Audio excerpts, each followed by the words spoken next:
And so this session will speak to partnering in and with community. And so we're going to start with the Zimmerli Art Museum. So I'd ask that you give a round of applause to Mara Riley coming through as the director for the Zimmerli Art Museum to share a little bit more about Spark Nights and some updates that are happening there. Thanks. Good afternoon, everybody. Oh, everybody's sleepy. Good afternoon. So thank you so much, Tiffany, for inviting me. It's just really an honor to be here today to talk about what's happening at the Zimmerlis. So, you know, we view ourselves obviously as part of the beloved community that is Rutgers, and we're fully committed to diversity, equity, access, and inclusion as our guiding principles for everything we do, our exhibitions, our public programs, our museum operations, our staffing, everything. And it's really, really critical to who we are. And what I like to say is that DEAI is baked into the museum's DNA, everything we do. Thank you. And just to talk about that for a minute. So, you know, systemic racism, ableism, sexism, homo, lesbo, transphobia, and other structural identities and inequities, are integral to the history of art. And so when you're a director of an art museum, what do you do with that, right? It's a huge conundrum. And so basically DEAI has shaped, again, everything that we try to do at the museum. And so to address these inequities, I'll just give you some examples of what we're trying to do, is when I first arrived and looked around, when you walk into what are called the permanent exhibition galleries, so it's not the rotating special exhibition, but the permanent ones that are on view, I was really struck by the lack of women and the lack of artists of color. So my first mandate to the curatorial team was to completely reinstall the permanent collection so that they more adequately represented Rutgers student body, faculty, staff. So now when you walk into the galleries, you'll see 40% women and close to 39, 49% BIPOC artists. So we've completely transformed the way that we look and feel so that when folks walk in, they can see themselves represented and not feel excluded from the conversation. Our exhibitions also embody DEAI principles. If you didn't go last fall, we had an extraordinary exhibition called Smoke and Mirrors that was 14 artists with disabilities, and it's the largest museum show in the United States to date dedicated to artists with disabilities. So we're really, really proud of that. Currently, we have an exhibition called Indigenous Identities, and that's 97 artists from Native American artists from across the country, from 70 recognized tribes. So it's truly a kind of national, wonderful selection and survey of work by Native American folks, artists. Really, really exciting. Also next year, we have a big show dedicated to Alan Crite. He's an African-American artist who came to prominence in the 1930s, an incredible painter, so I hope you'll come and enjoy that. And the other thing we're doing, which is very community-based, just wanted to throw this out there since we were talking about community and coalition building earlier today, is we're doing a show called Our City, and it's crowdsourced.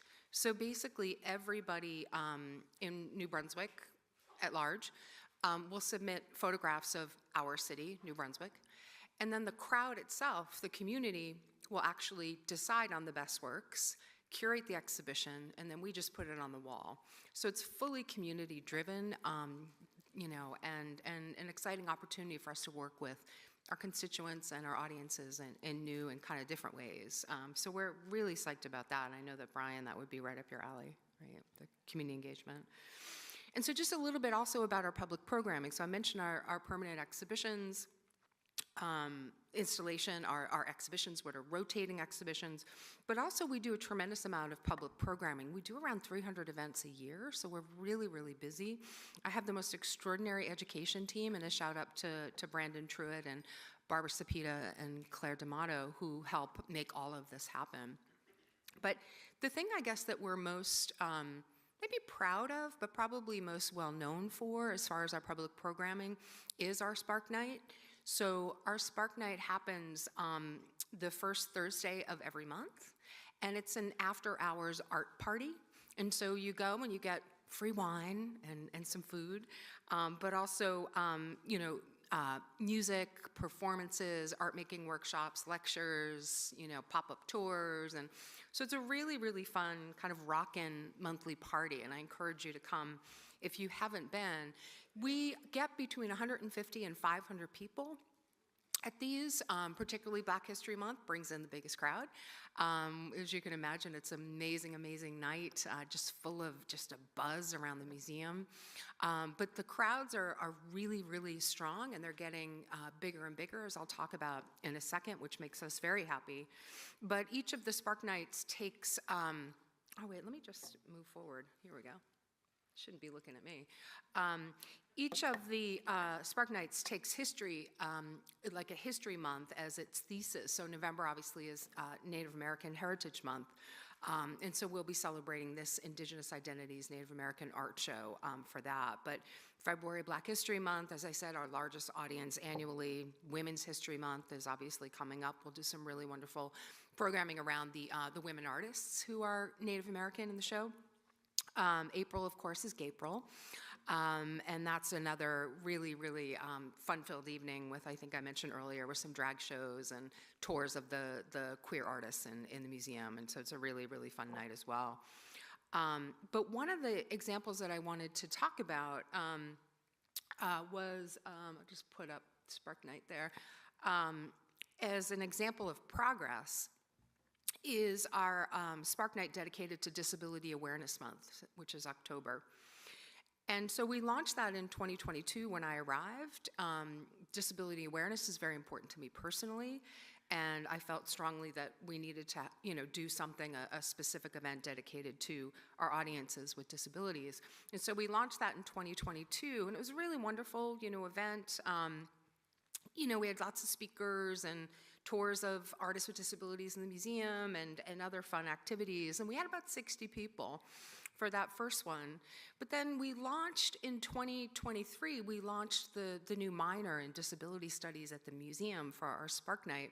And it was amazing. We had 125 people, so we kind of doubled in a year. So there just were growing tremendous interest in disability and disability awareness. And so we had senior leadership speak that night.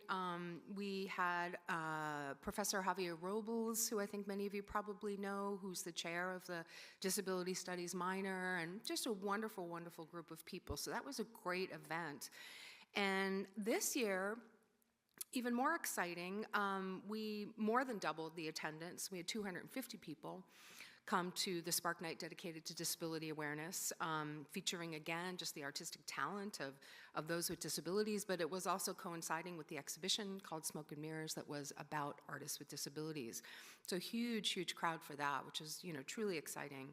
And next year, obviously, we'll do another one, which we hope will double attendance again. So as you notice, I'm mentioning attendance a lot because as a museum director, that's what's paramount in many ways. In addition to the work that I do dedicated to DEAI, I have to prove to my board and to Rutgers at large and those who pay for us as a cost pool that there's some return on investment. And so we get larger audiences, right? It's just affirming that we're making the right decisions and reaching out to the right audiences to get folks to come in and that they're excited about what we do. So as we increase numbers, I'm happy, and it keeps others happy who give us funding.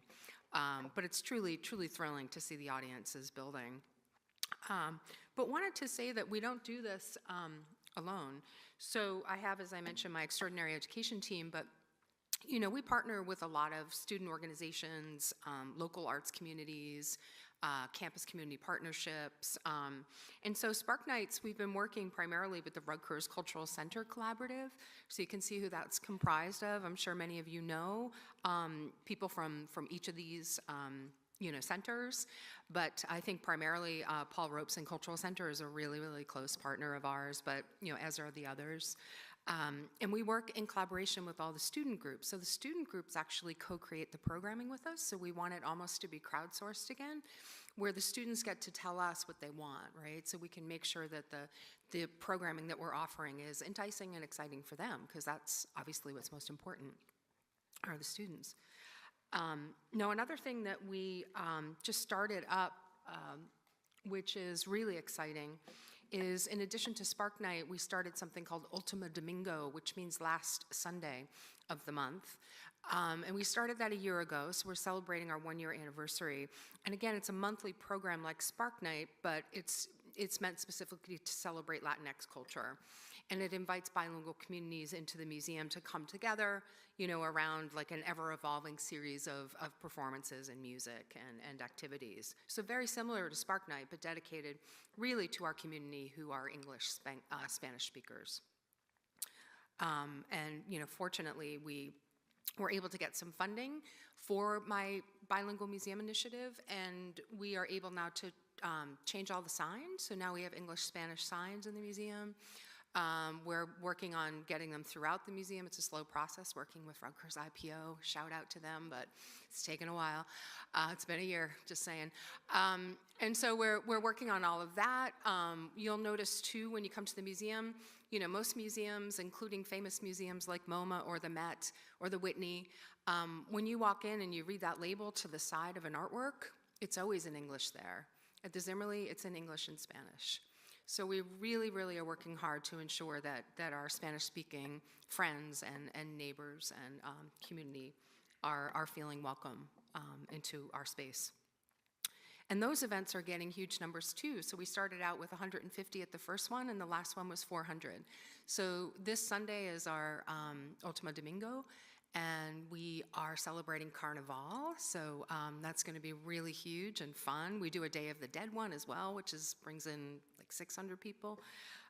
So they're really, really fun. So please come to those as well. Or if you know folks that speak Spanish, please let them know that they're welcome. And if you haven't come to Spark Night, please do. I'm always there, and come over and say hi, please. But you know, in conclusion, just as a director, as a museum director, what's most important to me is that everyone that walks in the door feels welcome, and that they see the museum not as an elitist institution, but as a safe space, and one where they will feel sort of, you know, warmly received, and that their voices will be heard, they'll be listened to, that they'll see themselves represented on the wall, and that will give them a really, really wonderful, you know, warm embrace, as it were, as they wander through the museum. So thanks so much, and I hope to see you at the museum. Thanks.